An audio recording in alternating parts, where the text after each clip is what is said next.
Partie 5. Les femmes d'Évangélion.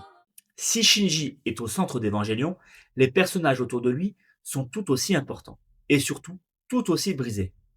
Dans Neon Genesis Evangelion, chaque personnage porte un traumatisme. Et ça commence avec Misato Katsuragi. C'est elle qui accueille Shinji à son arrivée. En apparence, elle est drôle, forte, désordonnée, avec un petit penchant pour l'alcool. Mais derrière cette façade, Misato porte un traumatisme immense, celui du second impact. Son père s'est sacrifié pour la sauver. Oui, parce qu'elle était sur place.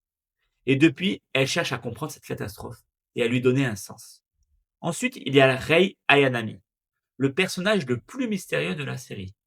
Elle est silencieuse, froide, presque vide, parce que Rei n'est pas humaine. Elle est un clone créé à partir de Yui Ikari et de Lilith. Elle a été conçue pour servir le plan de Gendo Ikari, le père de Shinji. Mais au fil du temps, elle commence à développer sa propre identité. Puis arrive Asuka Langley Soryu. Elle arrive au milieu de la série. Et c'est l'opposé total de Shinji. Elle est brillante, violente, sûre d'elle, ou du moins en apparence. Parce que derrière cette force, il y a un traumatisme énorme. Sa mère a perdu la raison après sa synchronisation avec l'Évangélion 02.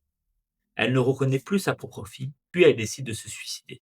Et depuis, Asuka vit avec une seule obsession, ne jamais être faible. Et enfin, Ritsuko Akagi.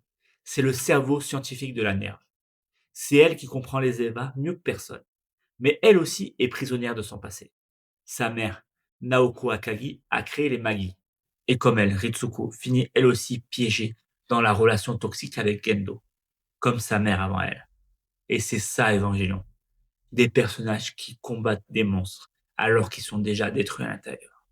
Et en plus, on a des personnages féminins forts, bien écrits. Dans la partie 6, on va voir ce qui se cache réellement derrière les évangiles.